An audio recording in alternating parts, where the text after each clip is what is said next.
തിരയുന്നത്? ഒരു സമ്മാനമാണ്. രാവിലെ മുതൽ തിരയാൻ തുടങ്ങിയതാണ്. ഇതുവരെ കിട്ടിയില്ല. കുയിൽ അജയകുമാർ, തിരുവനന്തപുരം.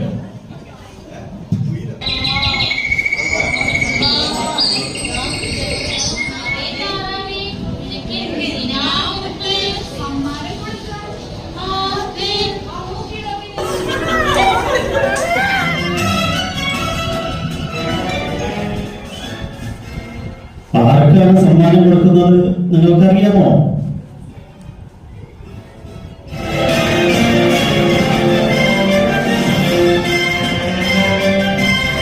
സമ്മാനം കൊടുക്കാം. വലുതാവേണ്ടേ, വളർന്ന് വലിയ പൂമരമാവേണ്ടേ? ഉണരൂ, വേഗം ഉണരൂ. വളർന്ന് വളർന്ന് പൂമരമാകും.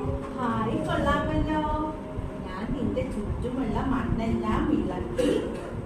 മറ്റൊരു സന്തോഷകരമായ വാർത്ത, ഞാൻ ഈ പരിശീലന ഹാളിലൂടെ നടന്നു പോയപ്പം എന്റെ കണ്ണിൽപ്പെട്ട മറ്റൊരു പുസ്തകമാണ്. കുരുന്നെഴുത്തുകൾ എന്ന പേരിൽ നമ്മുടെ വിദ്യാഭ്യാസ മന്ത്രി എഡിറ്ററായിട്ടുള്ള 1ാം ക്ലാസ്സിലെ എഴുത്തും ചിന്തയും എന്ന ഈ പുസ്തകത്തെ കുറിച്ച് കൂടുതൽ പറയാൻ നമ്മളോടൊപ്പം മറ്റൊരാൾ കൂടി ചേരുന്നുണ്ട്. അവരിൽ നിന്ന് തന്നെ എന്താണ് കുരുന്നെഴുത്തുകൾ എന്ന് നമുക്ക് ചോദിച്ചറിയാം. ആദ്യമായി തന്നെ ഒരു വിദ്യാഭ്യാസ മന്ത്രി കുട്ടികളുടെ സൃഷ്ടികൾ എഡിറ്റ് ചെയ്തുകൊണ്ട് ഒരു പുസ്തകം പുറത്തിറക്കിയിരിക്കുന്നു. കഴിഞ്ഞ ഒരു വർഷത്തെ നമ്മുടെ 1ാം ക്ലാസ് ടീച്ചേഴ്സിൻ്റെ ഇടപെടലുകളുടെ ഫലമായി കൂട്ടായ ഡയറികൾ വികസിക്കുകയും ആ ഡയറികളിൽ നിന്നും തിരഞ്ഞെടുക്കപ്പെട്ട ഡയറികൾ, സംയുക്ത ഡയറികളിൽ നിന്നും തിരഞ്ഞെടുക്കപ്പെട്ട ഡയറികൾ, കുട്ടികളുടെ സ്വതന്ത്ര രചനകൾ ഉൾക്കൊള്ളുന്ന ഒരു പുസ്തകമാണിത്. ഇത് ഞങ്ങൾക്ക് അധ്യാപകർക്കും കുട്ടികൾക്കും അതുപോലെ തന്നെ രക്ഷിതാക്കൾക്കും വളരെയധികം സന്തോഷമുളവാക്കിയ ഒരു കാര്യമാണ്. കേരളത്തിലെ പൊതുവിദ്യാഭ്യാസ മേഖലയിൽ ഇത്രയധികം സന്തോഷപ്രദമായ ഒരു മുന്നേറ്റം ഉണ്ടായിട്ടില്ല എന്ന് തന്നെ പറയാം.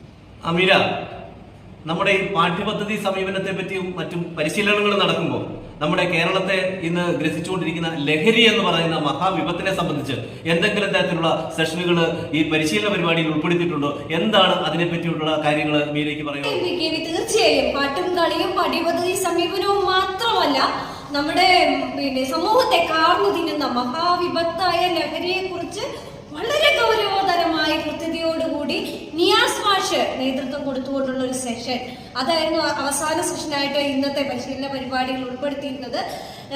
നമ്മുടെ അധ്യാപകരെല്ലാം എങ്ങനെയാണ് ഈ ഒരു വിപത്തിനെതിരെ പ്രതികരിക്കാൻ വേണ്ടി, അല്ലെങ്കിൽ ഈ വിപത്ത് നമ്മുടെ സമൂഹത്തിൽ നിന്ന് തുടച്ചു മാറ്റാൻ വേണ്ടി മുന്നണി പോരാളികളായി തയ്യാറെടുക്കേണ്ടതെന്ന് കൃത്യമായി പറഞ്ഞു തരാൻ അദ്ദേഹത്തിന് സാധിച്ചിട്ടുണ്ട് എന്നാണ് പങ്കാളികളിൽ നിന്നും ലഭിച്ചിട്ടുള്ള വിവരം. ലഹരി എന്നൊരു വിഷയം പറയുമ്പോൾ സ്വാഭാവികമായിട്ടും നമുക്കൊരു സംശയം തോന്നാറുണ്ട്. കാരണം നമ്മൾ ലഹരിയുടെ ഒരു അവയർനെസ് ക്ലാസ്സുകളോ അല്ലെങ്കിൽ ബോധവൽക്കരണ ക്ലാസ്സുകളോ ഒക്കെ തന്നെ സാധാരണ കൊടുക്കുന്നത് ഒരു ഹൈസ്കൂൾ ലെവലിലോ ഹയർ സെക്കൻഡറി ലെവലിലോ തന്നെയാണ്. Thank you Meera. വളരെ മനോഹരമായ ദൃശ്യങ്ങളും വിവരങ്ങളുമാണ് പരിശീലന ഹാളിൽ നിന്നും മീര നമ്മളോടൊപ്പം പങ്കുവച്ചിട്ടുള്ളത്. ഇനിയും ഇതുപോലെ വളരെ നല്ലൊരു വാർത്തയുമായി നമുക്ക് വീണ്ടും കാണാം. Signing out, PKB, SRG vision, Kovalam.